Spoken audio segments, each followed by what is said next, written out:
কলেজে ভর্তির ক্ষেত্রে স্নাতক স্তরে বদল আনতে চলেছে পশ্চিমবঙ্গ সরকার। রাজ্যের শিক্ষা ব্যবস্থাকে ঢেলে সাজাতে এক বর্ষর পদক্ষেপ নিতে চলেছে রাজ্যের শিক্ষা দপ্তর, আর সেটি হলো এবছরে কেন্দ্রীয়ভাবে অনলাইনে কলেজগুলিতে ভর্তি নেওয়া হবে। আগামী 22শে জুন থেকেই কলেজগুলিতে কেন্দ্রীয়ভাবে অনলাইনে ভর্তির প্রক্রিয়া শুরু হবে। ভর্তি প্রক্রিয়া কিভাবে সম্পন্ন হবে?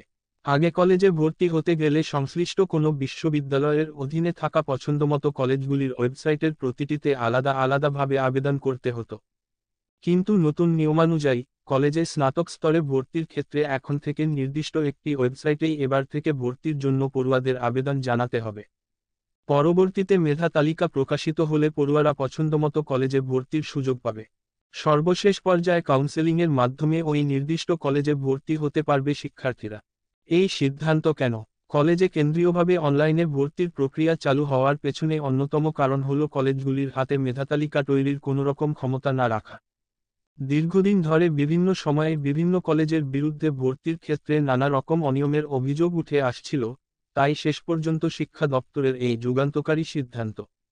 নতুন নিয়মে শিক্ষার্থীদের কি সুবিধা হবে?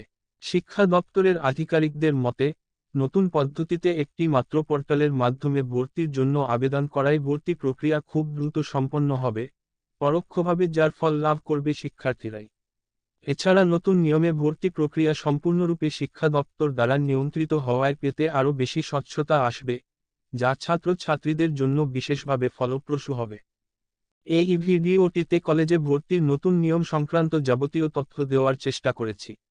সর্বশেষ আপডেট পেতে আমাদের ইউটিউব চ্যানেলটি ফলো করতে পারো। আশা করছি তোমরা অজানা অনেক বিষয় জানতে পেরেছো।